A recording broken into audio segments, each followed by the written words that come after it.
Hey you! Yeah, you! Do you want to know a strategy you can implement into your own classroom? Of course you do. It is something we like to call reciprocal teaching. So you might be wondering to yourself, what is reciprocal teaching? Well, by definition, it is an instructional activity that takes place in the form of a dialogue between teachers and students regarding segments of text. The dialogue is instructed by the use of 4 strategies: summarizing, question generating, clarifying, and predicting. The teacher and the students take turns assuming the role of teacher and leading this dialogue.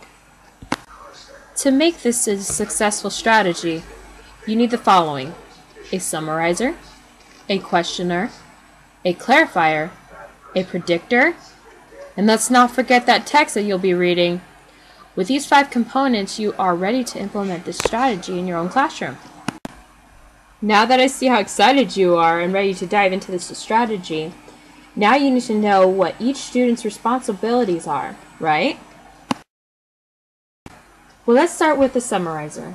The summarizer is responsible for summarizing the text to the other 3 members of the group. They need to explain what happened in the segment that they read so that the other 3 members are well informed. Keep in mind that a piece of text can be summarized as sentences, across paragraphs, and across passages as a whole. You might hear this person say something like, "Well, this is what happened." Now next comes the questioner. The questioner is responsible for asking questions about the text that either did not make sense or just need further clarification. They typically say things like, "Wait a minute," or "What just happened?" Or maybe even, "Was that supposed to happen?" Now the clarifier's job is to follow the questioner. He is responsible for clearing up and answering the questioner's questions. He understands the material and explains where explaining is needed. In other words, he is the questioner's hefty helper for deciphering the text.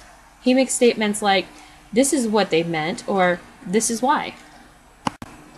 And last but not least is the predictor. He is responsible for predicting what he thinks will proceed in their readings. No, he's not a fortune teller and cannot tell you the future. He's predicting what will happen inside the text. The predictor must activate their background knowledge to be more successful with their job. This means they need to link what they already know to what they just learned to make a hypothesis. The predicting strategy also facilitates use of text structure as students learn their headings, subheadings, and questions embedded in the text. You might hear them say, "I think this will happen based on this," or "Based on the title, this might appear in the text next." And now that we have a better understanding of our students' responsibilities, let's hear them in action. One More Sheep, written by Miji Kelly, illustrated by Russell Ato.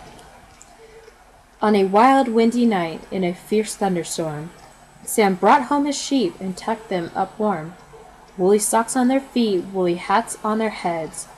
They were all safe and snug in their big, cozy bed.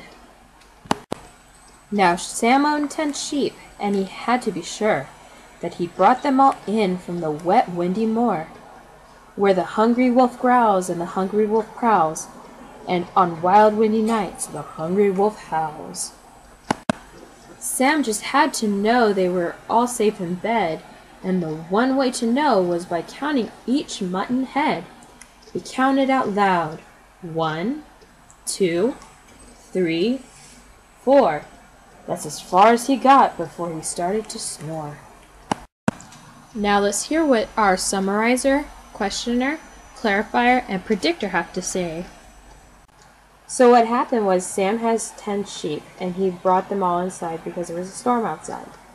He put them all into a bed and wanted to make sure he got them all inside, so he started to count. Only problem is that he fell asleep after 4 and didn't get through them all, so he doesn't know if he has all the sheep. Wait a minute. Why did he fall asleep? How could he fall asleep so fast? Well, questioner, maybe it was because he's tired, or maybe it is a metaphor for counting sheep to go to bed. I think something's going to happen with the wolf. I think the wolf might break in the house and eat the sheep while they are sleeping. It's really that simple. and later they will all switch roles and do it all over again until the text is completed. This strategy is meant to help the students gain a better meaning of the text and to see if they are actually comprehending what they're reading. With this, the students can practice each role so that they might be able to do this independently when they are reading by themselves.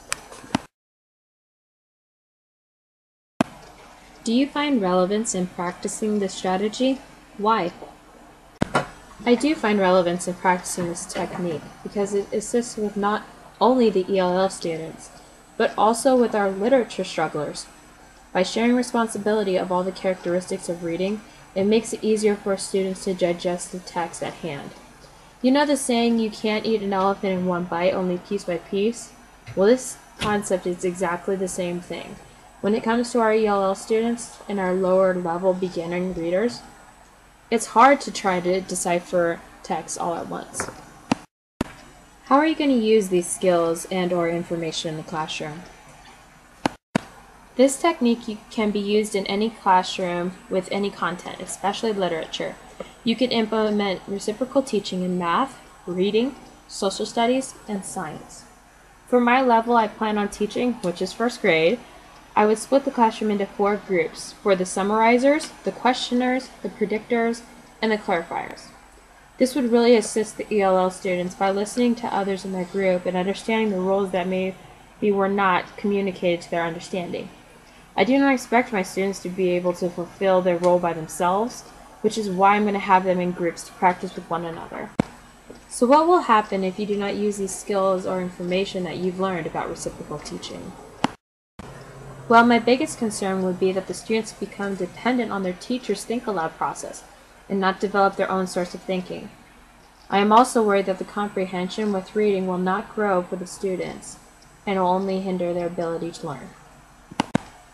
So what will happen if you do implement these skills and information that you've learned about reciprocal teaching?